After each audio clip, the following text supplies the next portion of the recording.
Okay, we come to it at last. The great battle of our time.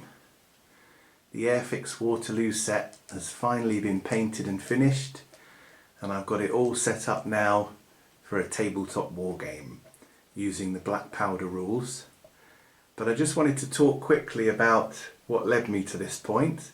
So maybe about 20 years ago, possibly longer, I saw this Waterloo Airfix kit in the shop window, and I thought to myself, someday it would be nice to paint that. Wouldn't that be amazing? And today, here we are. Finished it yesterday. It's 6 o'clock now. Good Friday 2026. I'm just going to take you through the setup here.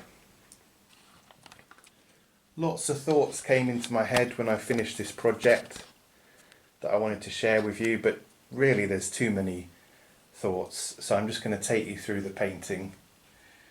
Let's start over here. So we've got the British Hussars and the Royal Horse Artillery, and then the Line Infantry all along there with their command.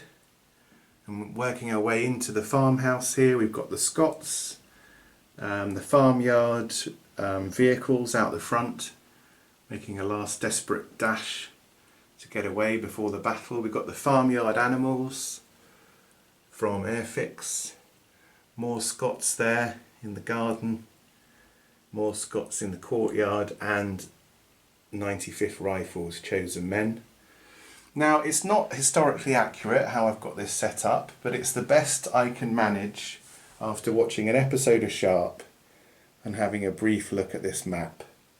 You've got the main road there of La Hare Saint, and I was going to set them up different to this, but then I saw the armies were advancing either side of the main road. There's the black powder rules there.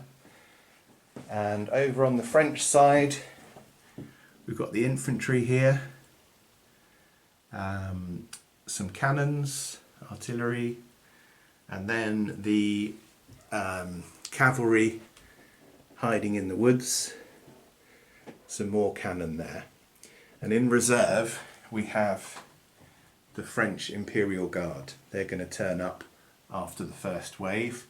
And also with the Prussians, I've decided to use them as turn markers rather than involve them in the battle. And what I'm going to do, after each turn, I'm going to place one on this makeshift field to mark the turn.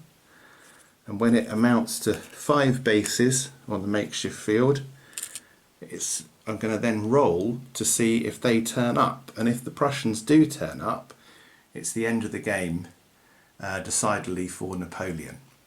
So the Brits have got to hold out until turn 5, possibly longer, and then of course if you want to, you can move the Prussians onto the board and carry on fighting, or you can just call it game over there and then. But that's pretty much it. I've got my Earl Grey hot, my lamp, my dice, black powder. What else have we got here? Uniforms of Waterloo, which has been well referred to, and another book, Pike and Musket by Wessoncraft, which doesn't come into this game, but it's nice to have it by my side. So that is it. Thanks for watching. I'll do another video possibly at the end. But this is the 1/72 scale Airfix kit, all painted and ready to go. Have a great bank holiday weekend.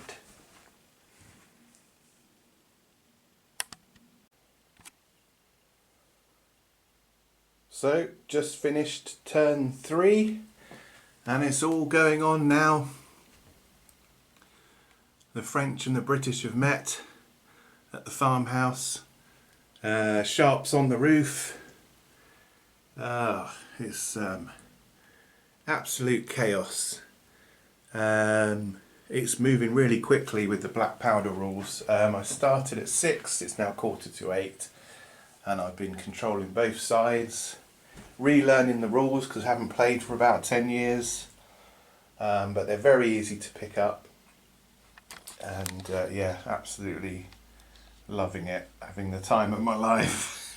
Really, playing this scenario, which is turning out to be quite historically correct with a few changes here and there, but it's all going on. Okay, the campaign's over. It was decisive victory for the British and the Prussians. Once the Prussians had turned up, there wasn't really much for them to do. The chosen men mopped up the artillery, the farmhouse was kept safe, and the Imperial Guard were broken after a heavy charge from the hussars, taking 12, 13, 15 damage there. So it's all over bar the fighting, which the cannons are still going here. It's pretty much finished now. It's been a fantastic battle, and my goodness, I really enjoyed the whole project.